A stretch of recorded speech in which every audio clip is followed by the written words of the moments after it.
কালকের ম্যাচটা শেষ হওয়ার পর স্টেডিয়ামে আলোও ছিল, স্টেডিয়ামে মানুষও ছিল, গ্রাউন্ডে খেলোয়াড়রা ছিল, কিন্তু একটা মানুষ একদম একা হয়ে গেছিল, ডেভিড মিলার।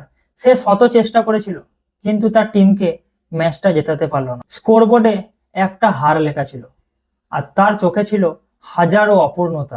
সে জানতো যদি এই ম্যাচটা সে জেতাতে পারতো তাহলে আজকের এই রাতটা তার নামেই লেখা হতো। কিন্তু ক্রিকেট কি জানো তো, কখনো কখনো তোমাকে সবকিছু দিয়েও কিছুই দেয় না। এই মুহূর্তে মিলারের মনে একটাই কথা বারবার ঘুরছিল, এই সময়টাকে যদি সে একটু পিছনে নিয়ে যেতে পারতো তাহলে হয়তো এই মুহূর্তটা ঘটতোই না, তাকে এত কষ্টই পেতে হতো না, আজকের এই কষ্টটা তার মধ্যে আর থাকতো না।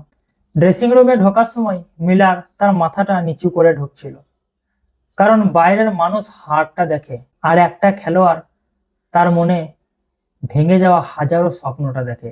সে হয়তো মাঠের মধ্যে কেঁদেছিল কিন্তু তার মনটা তার থেকেও বেশি ভেঙে গেছিল। তার সেই মন ভাঙা নিয়ে তার যতটা কাঁদা উচিত কিন্তু সে ততটা কাঁদতে পারেনি ওই মাঠের মধ্যে। কারণ কিছু কিছু ম্যাচ থাকে এমন যে ম্যাচটা হার মানে শুধু হেরে যাওয়া নয়, সেই ম্যাচটা হার মানে শুধু মনের ব্যথা। আর সেই ব্যথা মিলারের চোখে একদম স্পষ্টভাবে দেখা যাচ্ছিল।